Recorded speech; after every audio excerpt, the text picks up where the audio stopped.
For most people buying a house, if they're not able to get a loan, they won't be able to buy it, which is why it's important to understand the financing contingency of a purchase and sale agreement.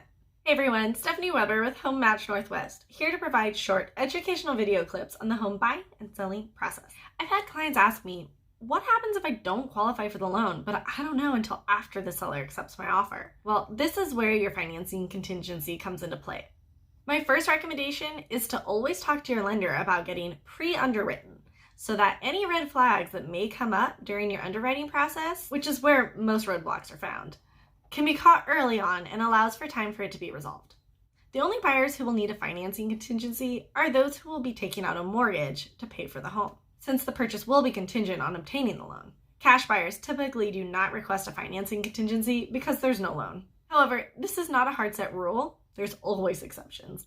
It's important to keep in mind that there are multiple types of loans a buyer can utilize when buying a home, and each come with their own set of requirements, which could come into play with the financing contingency. If an offer is subject to financing and financing cannot be provided, this contingency will then be invoked, and oftentimes allows for the buyers to get their earnest money deposit back.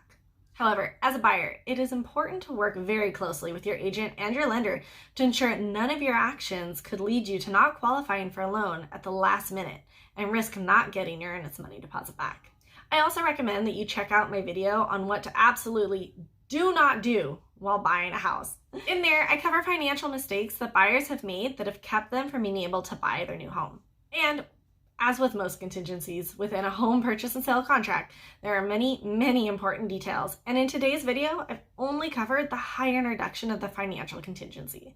But I hope this is able to help you get started, and be sure to check out my other videos on other common contingencies that you should know about when buying and selling real estate. And of course, if you have any other questions, just send me a quick message. I'm always happy to help.